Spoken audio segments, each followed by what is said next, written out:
Jocelyn. I use she, they pronouns, and I am coming to you from my home here in the Blackstone Valley of Massachusetts, where I live with my partner David and my two cats, Frog and Toad.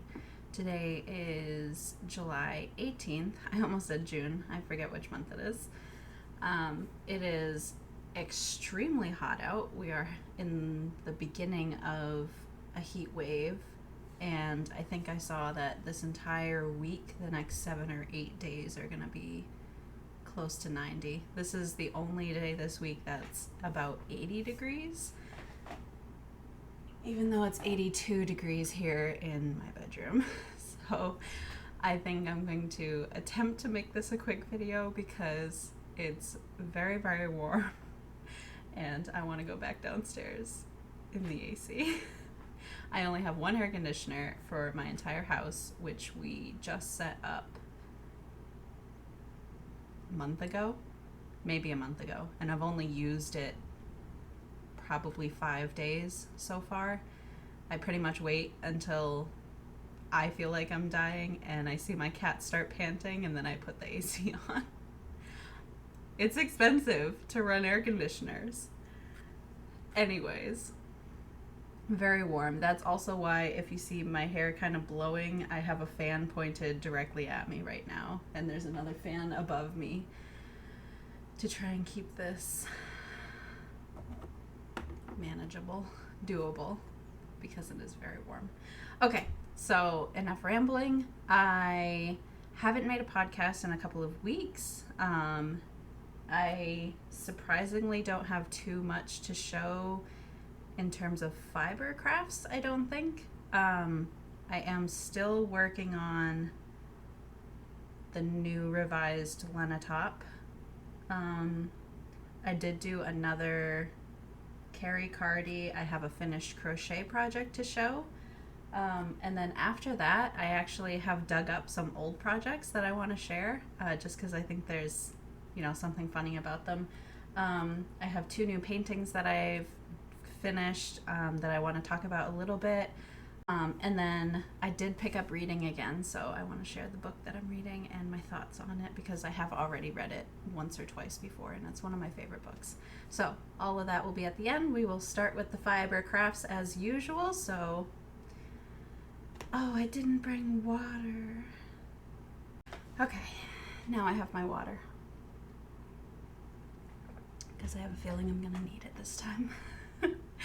So grab your cup of whatever and let's get right into it. I am gonna start with the finished pieces.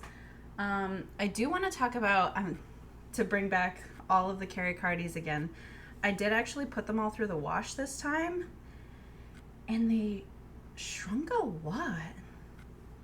So this one is the flax one, and it only shrunk a little bit, so it's not too small.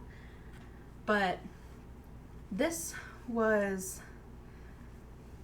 the very, very light pinkish one, and it actually got rid of a lot of the pink color, in my opinion. This is pretty much just a creamy kind of off-white now. It doesn't even have the pink tinge. But this used to be extremely oversized, and now it's like, I think it just fits. Maybe it's a tiny bit.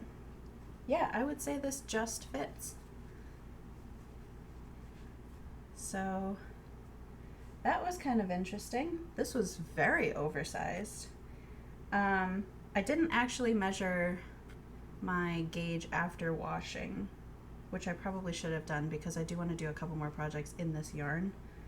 I feel like because this yarn was such a pleasure to work with, I'm gonna start using the rest of this cone to do like the samples for all of the designs that I've been coming up with lately, because it doesn't twist too much or anything like that. So I think I'm gonna keep using this yarn for samples.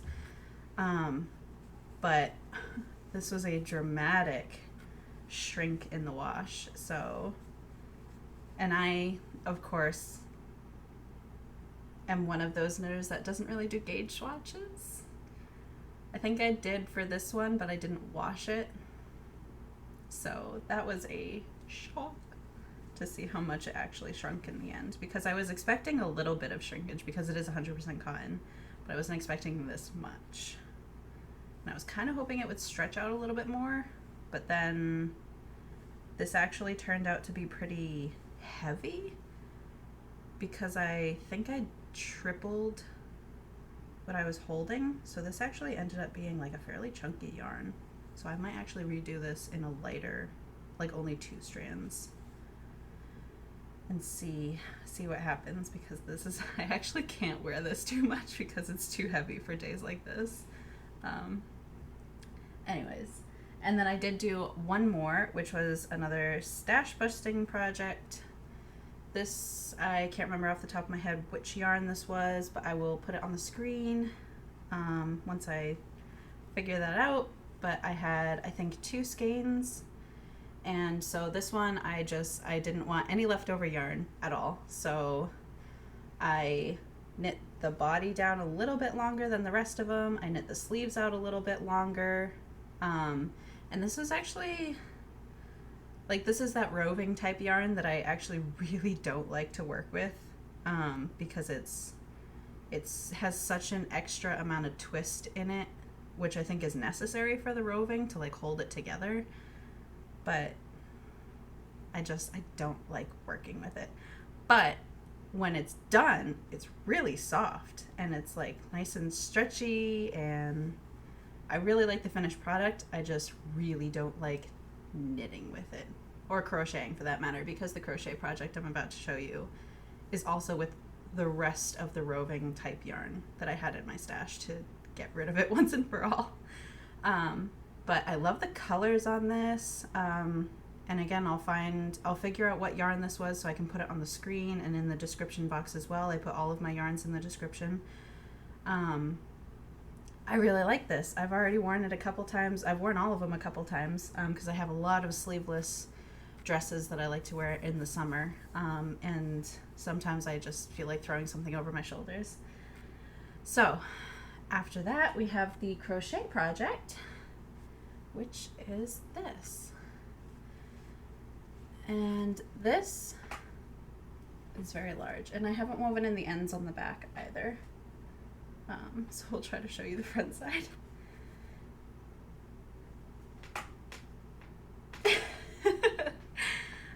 So this is, it was intended to be a rug, and I crocheted it in like a big like oval kind of pattern, and then I put it on the floor and it kind of puckered in the middle a little bit, and then I just ended up using it as a blanket, and now it's like my favorite blanket. So I've been turning on the air conditioner like a little bit for like an hour to like just cool it off enough to be bearable again, and I'll sit in front of the air conditioner and then throw the blanket on me because then it gets too cold. So, but it's really cozy. I have taken it outside a lot to sit on the porch back when it was a little bit cooler at night. I would use this all the time to sit on the porch. Kind of, it's like loose enough. I don't know if you can see, it's almost like meshy because there's so many, it was such a loose gauge, which is what I wanted. That it's like lightweight enough for the summer, and it keeps the bugs off my legs at night, and it still lets the breeze through. It's just really nice. I mean, like, this yarn is very chunky, so it's heavy in general, but I think because I did such a loose gauge, it just worked out really well. So I'm a huge fan of this project. This is using the main color that I used for the majority of it, apart from like the outer rings, is Loops and Threads Facet Stones, which is a discontinued yarn, and I had like 6 balls of it or something, and I had knit most of a sweater with it that I had then unraveled. So this was all of the unraveled yarn from that project I reused to use it up finally, and made this. And then the rest of these are, these were my scraps from, I think it was meant to be a scarf for my sister, but then it was like a double knit scarf with super chunky roving yarn, and it ended up being super thick, and then I made it way too wide. Anyways, that project was a disaster, and now it's like a bed runner. So, but I used this, and these are both Loops and Threads Eco Cozy, which I think is their recycled acrylic yarn. I don't know. If you put recycled on anything, you've pretty much sold me. And then the middle one is like a variegated, I don't know if you can see, it goes all the way around. It turns like this nice burnt orangey red, and I really like that color.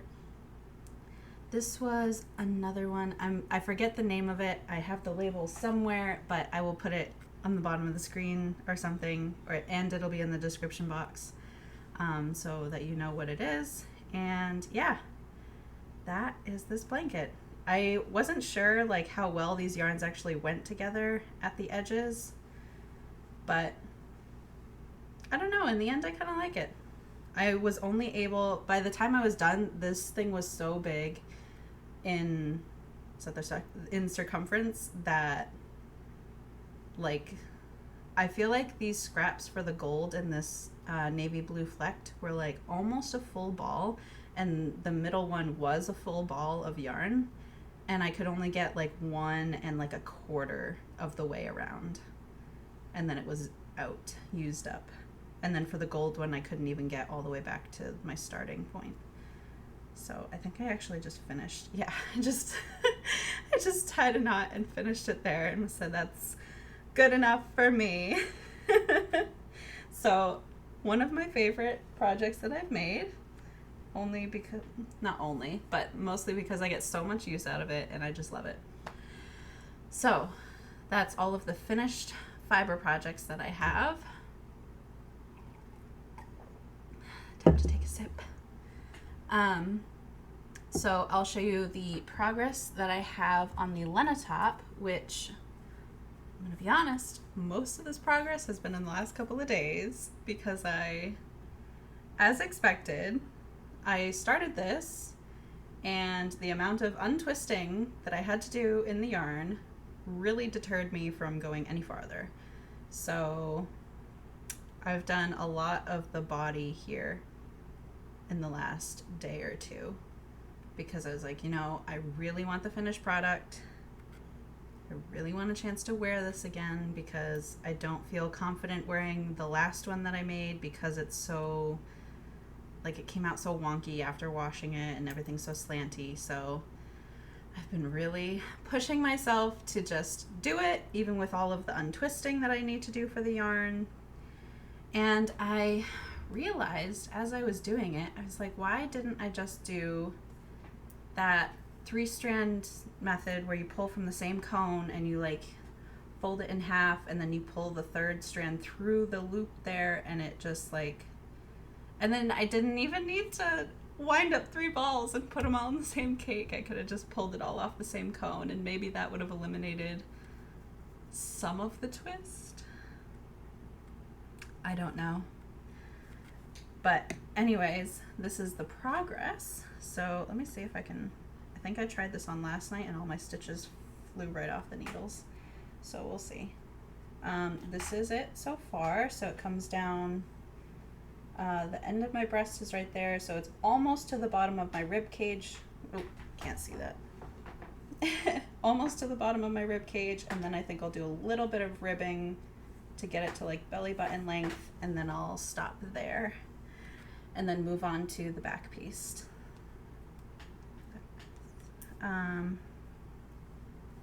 Yeah, not really much else to say on this garment. I am really trying to push my way through it, and I will hopefully have the finished piece in probably a week because of how slow I'm going with this now. But that is my only work in progress for fiber arts, and then I will probably go shopping in my stash again and try to get some inspiration for the next ones. Okay, so I recently went back to my parents' house because they were cleaning out the basement, and we have me, my brother, and my sister all have a lot of our old stuff down there, just stuff that we never got rid of as we were growing up. And so I picked up the things that I was still a little sentimental about, and I brought them back to my house now. So in those boxes and such, I found some of my original socks that I made.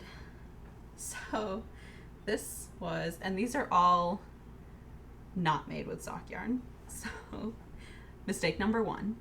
But this, I think, was one of my first adult-sized socks that I made, and I only made one of them because I think I just wanted to test out a pattern on some of the cheaper yarn that I had available before I went and bought sock yarn.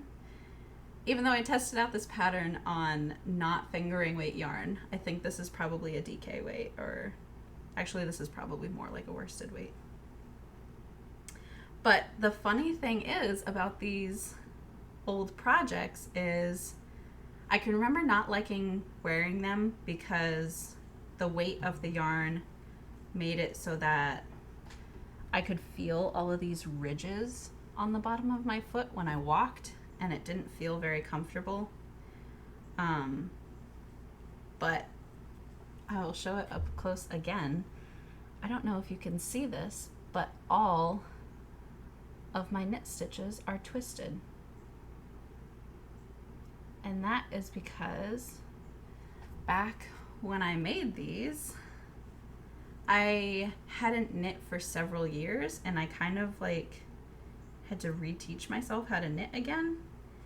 And I knit every stitch through the back loop because I just thought that's how you do it. And so all of my knit stitches are twisted, and that's on every single one of these socks. So this was my original one, and then I found another pattern that I really liked, which had some cables on it. And so I tried it with another ball of like some of the cheaper acrylic yarn that I had in my stash at the time, that I actually am not a super big fan of these colors, so it's a little too icy for me. So I was like, I'll just use it, test out the pattern, figure out if I want to wear it or not, if I like it. It's also very rough yarn, so I don't think that I would ever wear it on my body. But anyways, I tested out this pattern. As you can see, I'd never woven any ends.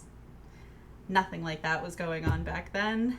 And then I decided to try making it in good yarns, what I thought in my head were good yarns. And they are. This is a Malabrigo, and I think this is their Rios base in the colorway Archangel, I want to say. And this is probably the first skein of yarn that I bought as a knitter. I was very, very young when I got this. And I got this with a pair of Chowgu needles, and I must have been probably preteens. Can't remember though. Ooh, I don't know what's going on there. It's like a really weird shift in pattern. Oh, because that's ribbing. Oh my god, that's a ribbed top. I didn't remember doing that. But once again, these are all twisted knit stitches. And this is not a sock yarn. Once again, this is like a worsted weight yarn. But it was much softer. And I believe this is superwash. And I actually do have the rest of this cake in my stash. I found it.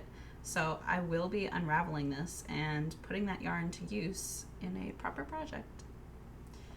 And then the last one is actually a full set of socks, surprisingly. I went right ahead and did that cabled sock pattern. And I did it in, this is once again Malabrigo. I think it's still in the Rio space, if that's how you pronounce it. I don't know. And I can't remember the colorway, but I still really like this, and I do still have the rest of it.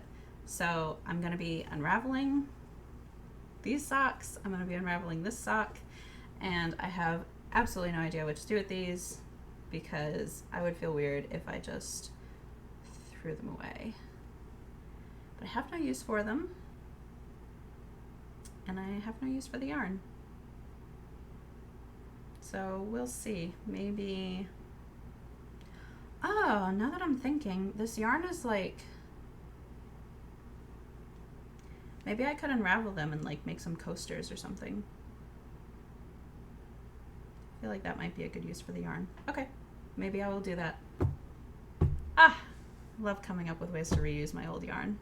I have such a mental block over throwing things away, which does lead me to hoard a lot of things, unfortunately. But I am trying to be more conscious about finding ways to reuse the things that I have started hoarding. And especially with yarn projects, I feel like there's always a use for the yarns. Unless I like really, really don't want the yarn anymore, in which case I can gift it to somebody or donate it. I have a local thrift shop near me, I can just donate it. But I'm trying to be better about either not saving so many things that I know that I don't need, or reusing it if I'm going to be saving it. And so that is the end of my fiber arts. Okay, so I've showed you all of my finished pieces, my work in progress, and the socks that I found.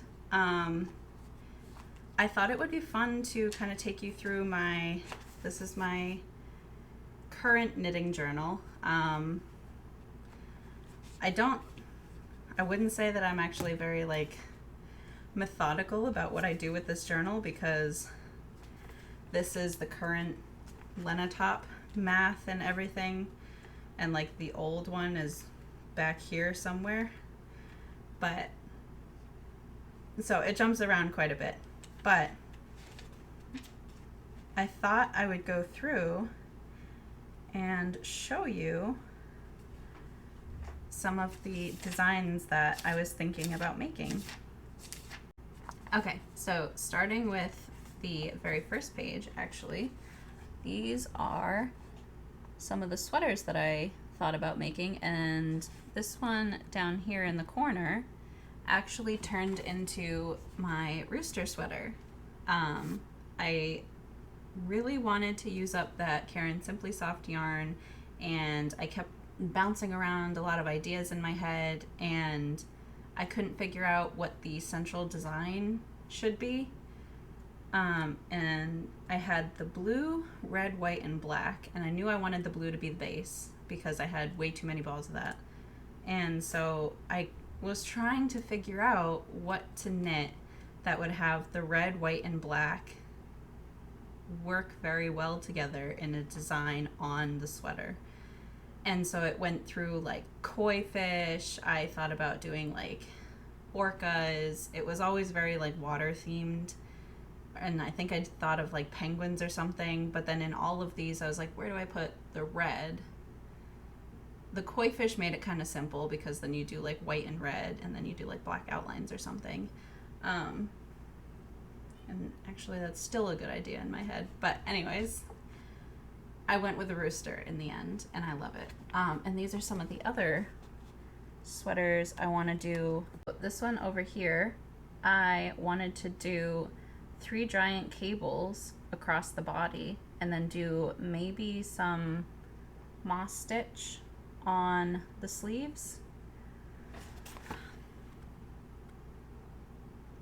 I can't remember what kind of stitch I wanted, but I wanted it to be very textured on the sleeves and kind of be like a drop shoulder with 3 very wide, chunky cables going down the center with just like one big twist. And I have a note here that says that it feels more orange, beige, or pink. Which is really funny because I don't like orange or pink that much. So can't believe I thought of that. Maybe it was more like a rosy kind of peachy color in my head. That would make a lot more sense. Like if you blended orange, beige, and pink, that's probably what I was thinking of. And then this one, I wanted to do just some kind of like, the little circles are going to be baubles, and then it's going to be a raglan with some textured stitches in these center diamonds, and then I wanted to do like shoulder details. And this would be almost like an I-cord kind of detail layered on top, but that like still fits in. Anyways, can't remember. I'll have to figure that out eventually, what I was trying to do there. And then I actually designed those closer to the end of winter, so then it started getting into warmer weather, so I started designing for that. This is actually what became the wrap top that I made. The burnt, I think the color was called Spice. It was like a cinnamon kind of color, and I did the crocheted white vines across the front. So this is what it was originally supposed to look like, and I don't think it ended up looking quite like that. So I might actually reuse this design and try and achieve that, like, for real. This, ooh, you know what? I think this is the original design that was going to be, this turned into the Lenna top. So, interesting. Oh, yeah, okay, so I had a big fascination with like a peekaboo kind of shoulder, or like I would just do the halter top like the Lenna top looks right now, and then add on a little like cap right here and just like a little flare to kind of cover that area again. And that didn't happen. I probably just got too lazy for it.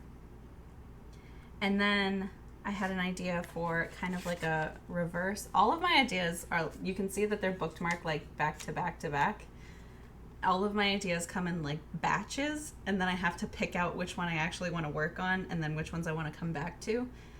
This is another one that, this is the back, so I wanted it to be like a reverse kind of a wrap top, and then just like a basic front where the diamond in the center would be very open lacy, and then I think I was going to leave it as just like a tank top kind of.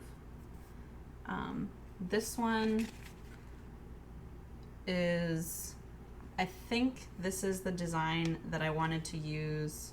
Yeah, I have a note that says use that blue variegated yarn from Pewter Patches. So that is, oh, that is this right here, which funny enough is almost similar colors to this, but I actually really don't like this one, but I really like this. Maybe it's because it's a little bit darker and less, oh, I almost want to say less cool, but I think that's also wrong. But anyways, this is meant to turn into this. I know that.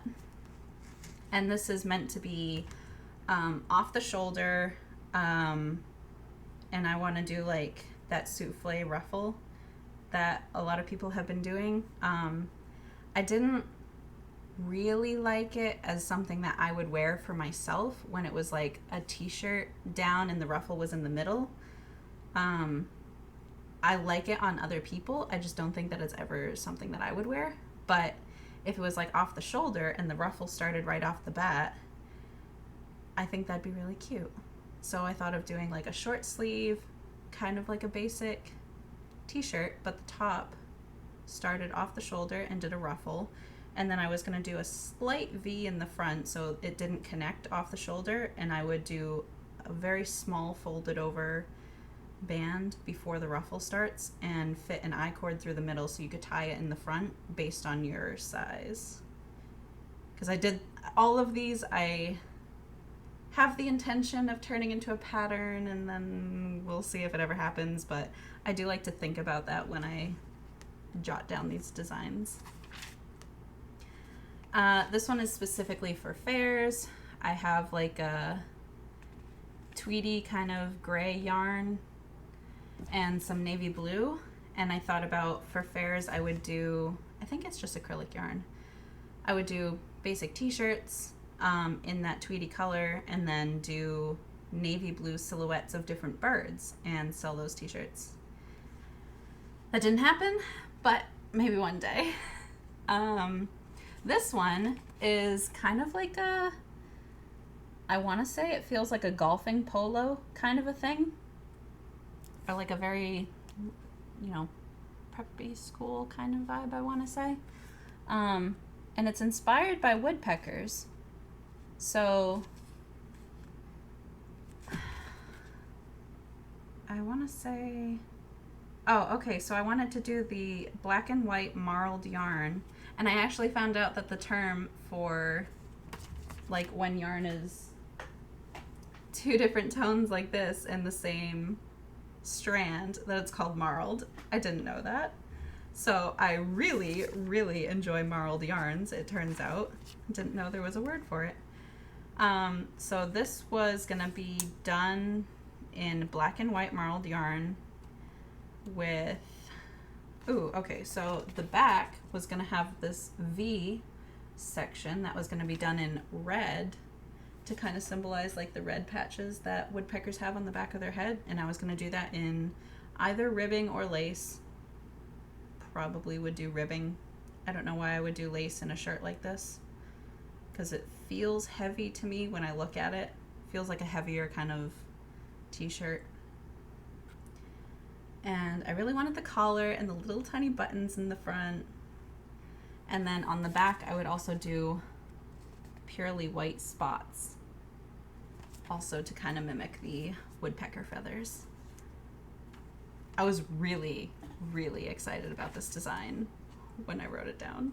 I had to run home and like jot all of these down, make sure I didn't forget any. And that one I actually did end up forgetting for a couple of days, and I had to write it down later. The next one is, oh, okay, so this was actually, wow, is this the first design? Anyway, I should probably show you what I'm talking about first before I start rambling on my head. This is the same kind of, on the back of this page I have, oh my god, go, the sketch for the Karrie Cardi. And I'm wondering if I started with this one or if I just jotted this one down first when the Karrie Cardi was still the first idea.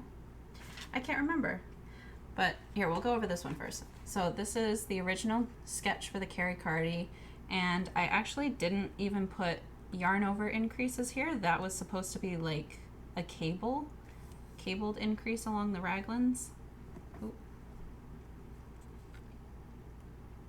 So it didn't turn out exactly the way my sketch said, but I still really like the way the Karrie Cardi looks. I think the Karrie Cardi is a little bit more simple, and I kind of like that, but maybe I'll design another one with cable raglan. So this is kind of the same idea, where all of the increases are made in the body section, and this would have a V in the center that would be all very open lace and kind of end like just above where it would be acceptable. And then the rest of it is in ribbing. And I wrote down, oh, 3x1 ribbing. And then the lace. I always just write down lace.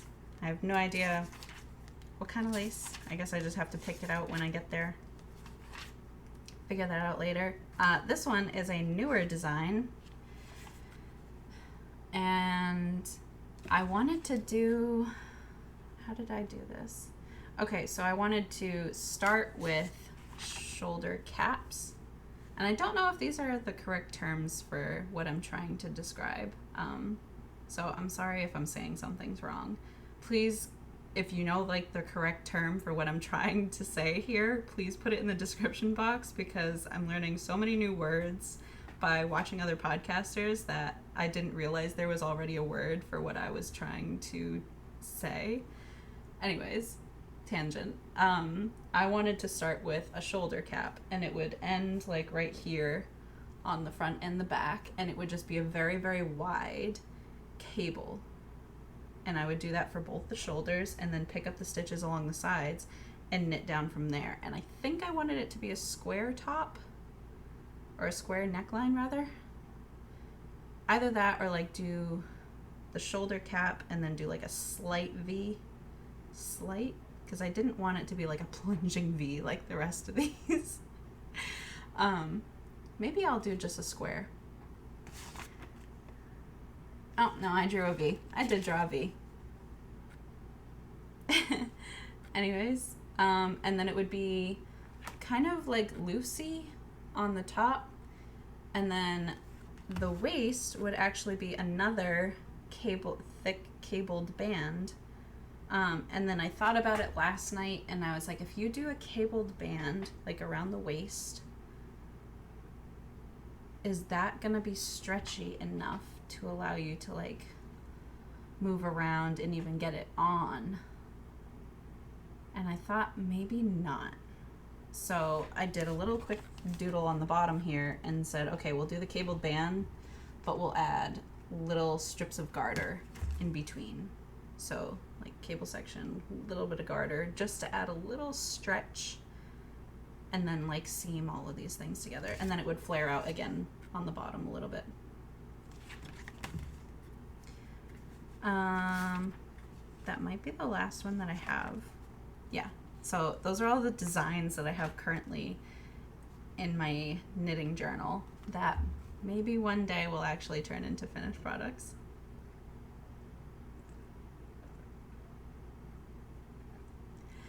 Okay, so I think the last thing that I have to share in terms of a physical project is the 2 paintings that I did.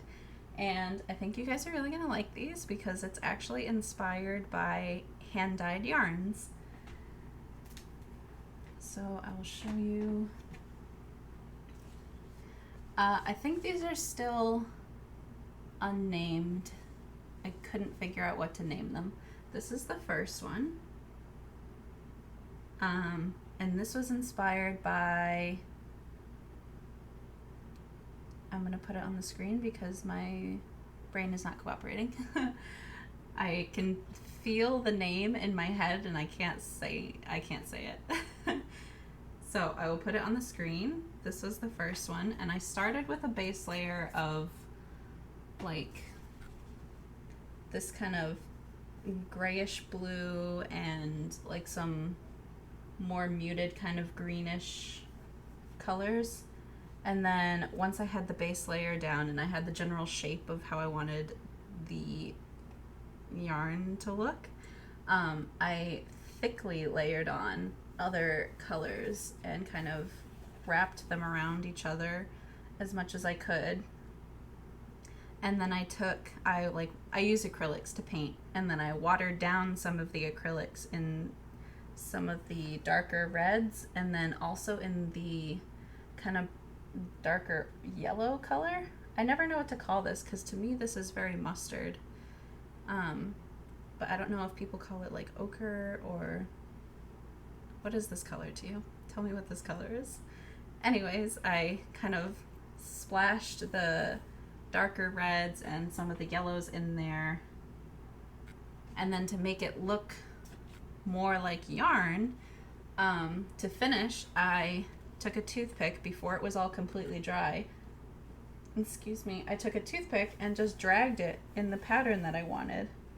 And I can't tell you how happy I am with these. I want to do a whole collection of hand-dyed yarn inspired paintings because it's just so fun to come up with the colorways and just to think about the ways that yarn moves when you like take it out of the skein and just kind of have like before the cake and everything. And it's just so fun. These are so fun to work on.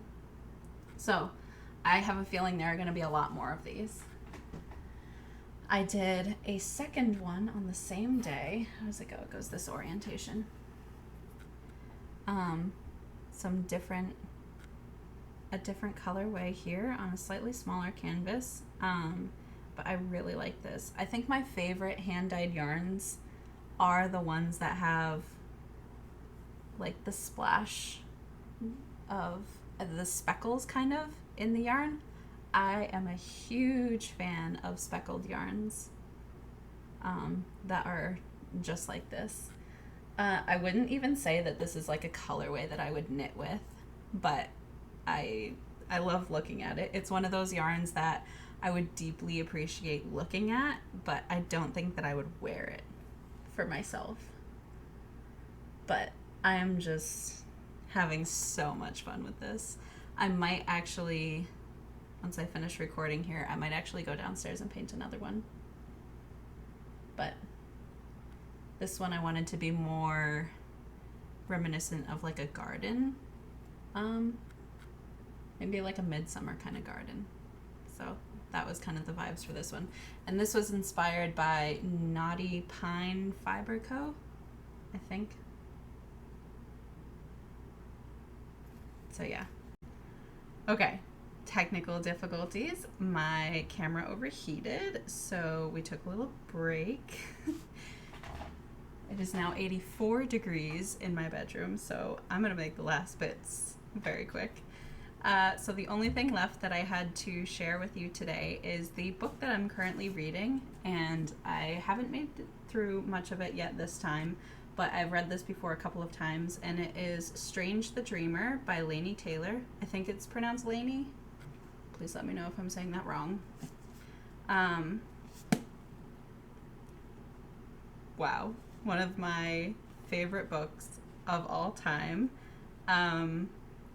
Something about it, something about the way that she writes makes me want to write as well. And every time I pick this book up again, I get a craving to work on my novels that I've been working on for like 10 years. So it's a trilogy. It's going to take me another 30 years to get through it. But if you haven't read this book and you are into fantasy, adult fantasy, it's beyond what I ever could have expected from a book. I love it so, so much. I've read this and the sequel a couple of times, and I love the characters. I love like the whole story behind it. I love, you know, there's something so interesting about when people come up with new abilities, I think. You know, like there's the regular old superhero abilities. There's like the Superman kind of super strength and flight and, you know, the laser eyes and blah, blah, blah. And there's, you know, always somebody who can control metal, and she puts such an interesting touch on, and she adds such unique abilities to these characters that I've never seen before or wouldn't have ever even thought of. There's just so much detail and development that goes on in this book. I get sucked in every time. So anyways, yeah. Strange the Dreamer. If you like fantasy, you should read this if you haven't already. If you have read the book, please comment down below like what's your favorite about this book, because I love hearing people's opinions on books that I'm reading. I would love to know your take on this book and the sequel if you have read that as well. So that is everything that I have to share with you today. Thank you so much for being here with me, spending a little bit of time. Maybe you finished your cup of whatever and time to get another one. Stay hydrated in this heat wave. Please, water is your friend. And I will see you guys in the next video.